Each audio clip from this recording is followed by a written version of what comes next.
ഗലാത്യർ 5:22-23 വാക്യങ്ങളുടെ തുടർച്ചയായി ആത്മാവിന്റെ ഫലത്തിന്റെ ആദ്യപടിയായ സ്നേഹത്തെക്കുറിച്ച് നമുക്ക് ഗ്രഹിക്കാം.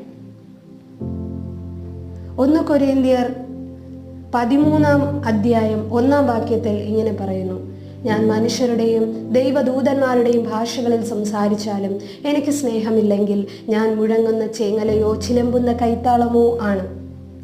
പരിശുദ്ധാത്മാവിന്റെ പ്രവർത്തന ഫലമായി ഉണ്ടാകുന്ന 9 ഗുണങ്ങളെക്കുറിച്ച് ദൈവപ്രചോദനവുമായി പൗലോസ് എഴുതിയ വാക്യങ്ങളാണിവ. ആകർഷകമായ ഈ ഗുണങ്ങളെല്ലാം കൂടെ ചേർത്ത് പൗലോസ് ദൈവാത്മാവിന്റെ ഫലമെന്ന് വിളിച്ചു.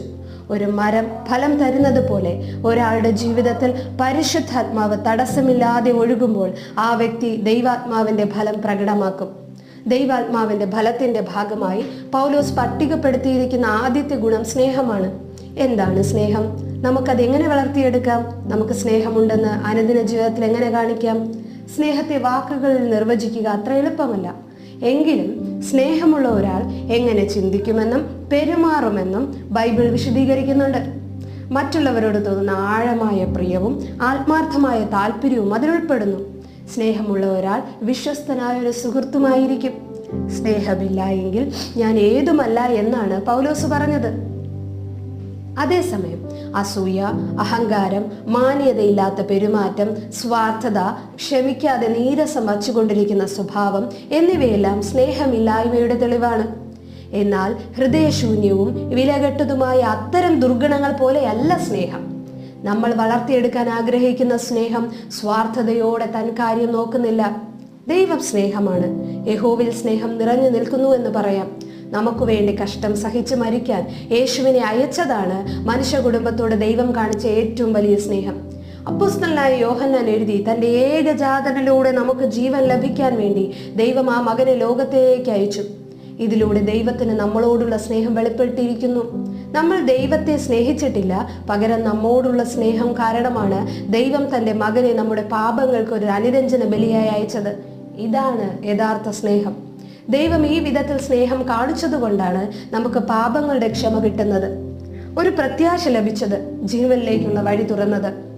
ഇതാ അങ്ങയുടെ ഇഷ്ടം ചെയ്യാൻ ഞാൻ വന്നിരിക്കുന്നു എന്ന് ക്രിസ്തു പറയുന്നു. ആ ഇഷ്ടത്താൽ യേശു ക്രിസ്തു ഒരിക്കലായിട്ട് തൻ്റെ ശരീരം അർപ്പിക്കുകയും അങ്ങനെ നമ്മളെ വിശദീകരിക്കുകയും ചെയ്തു. ഇതിലേറെ സ്നേഹം കാണിക്കാൻ ഒരു മനുഷ്യനും സാധിക്കില്ല. സ്നേഹിതന്മാർക്ക് വേണ്ടി സ്വന്തം ജീവൻ കൊടുക്കുന്നതിനേക്കാൾ വലിയ സ്നേഹമില്ല. പൗലോസ് ഇങ്ങനെ ആഹ്വാനം ചെയ്യുന്നു: പ്രിയ മക്കളായി ദൈവത്തെ അനുകരിക്കുക. നമ്മളെ സ്നേഹിച്ച് തന്നെ തന്നെ ഏൽപ്പിച്ചു കൊടുത്ത ക്രിസ്തുവിനെ പോലെ നിങ്ങളും സ്നേഹത്തിൽ ജീവിക്കുക. ജീവിതത്തിന്റെ എല്ലാ മേഖലകളിലും ഈ ഗുണം പ്രകടമാക്കുമ്പോൾ നമ്മൾ സ്നേഹത്തിൽ ജീവിക്കുകയാണെന്ന് പറയാം. വാക്കുകളിൽ മാത്രം ഒതുങ്ങുന്നതല്ല നമ്മുടെ സ്നേഹം, പ്രവർത്തികളിലൂടെയും നമ്മളത് തെളിയിക്കുന്നു. കുഞ്ഞുങ്ങളെ, വാക്കുകൊണ്ടും നാക്കുകൊണ്ടുമല്ല, പ്രവൃത്തിയിലും സത്യത്തിലുമാണ് നമ്മൾ പരസ്പരം സ്നേഹിക്കേണ്ടത്. ഉദാഹരണത്തിന് ദൈവത്തോടും അയൽക്കാരോടുമുള്ള സ്നേഹം.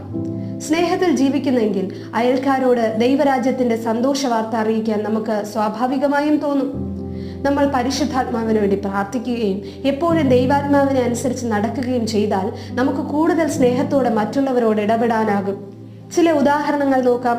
നിങ്ങളൊരു മൂപ്പനാണെങ്കിൽ മറ്റുള്ളവർക്ക് തിരുവെഴുത്തുപദേശങ്ങൾ കൊടുക്കുമ്പോൾ അത് സ്നേഹത്തോടെ ചെയ്യാൻ പരിശുദ്ധാത്മാവിന്റെ സഹായത്തിനായി അപേക്ഷിക്കുന്നു. നിങ്ങളൊരു മാതാവോ പിതാവോ ആണെങ്കിൽ കുട്ടികൾക്ക് കോപത്തോടെ ശിക്ഷണം കൊടുക്കുന്നതിന് പകരം സ്നേഹത്തോടെ ശിക്ഷണം കൊടുക്കുവാനുള്ള സഹായത്തിനായി പരിശുദ്ധാത്മാവിന് വേണ്ടി അപേക്ഷിക്കാം. പ്രകോപനം ഉണ്ടാകുമ്പോൾ പോലും യേശു എങ്ങനെയാണ് സ്നേഹത്തോടെ പെരുമാറുന്നതെന്ന് ചിന്തിക്കുക. മറ്റുള്ളവർ നമ്മളെ മുഷിപ്പിക്കുകയോ നമ്മൾ അനീതിക്ക് ഇരയാക്കുകയോ ചെയ്യുമ്പോൾ ക്രിസ്തുവിന്റെ മാതൃകയെക്കുറിച്ച് ചിന്തിക്കുന്നത് വളരെയധികം നമുക്ക് പ്രയോജനം ചെയ്യും.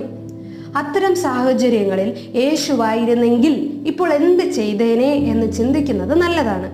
എടുത്തു ചാടി ഒരു കാര്യം ചെയ്യുന്നതിന് മുമ്പ് ഒരു വട്ടം കൂടി ചിന്തിക്കാൻ ഇത് സഹായകമാക്കുന്നു. യേശുവിൻ്റെ ആത്മത്യാഗ സ്നേഹം അനുകരിക്കുമ്പോൾ നമ്മുടെ ചിന്തകളും വികാരങ്ങളും കൂടുതൽ ക്രിസ്തുവിൻ്റെതുപോലെയാകും. നമ്മുടെ താല്പര്യങ്ങളെക്കാൾ മറ്റുള്ളവരുടെ താല്പര്യങ്ങൾക്ക് പ്രാധാന്യം കൊടുക്കാൻ നമുക്ക് അപ്പോൾ തോന്നും.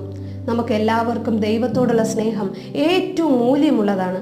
ദൈവാത്മാവിൻ്റെ ഫലത്തിൻ്റെ ഭാഗമായ ഈ അമൂല്യ ഗുണം ഓരോ ദിവസവും ജീവിതത്തിൽ പകർത്താൻ നമുക്ക് ഉറച്ച തീരുമാനമെടുക്കാം.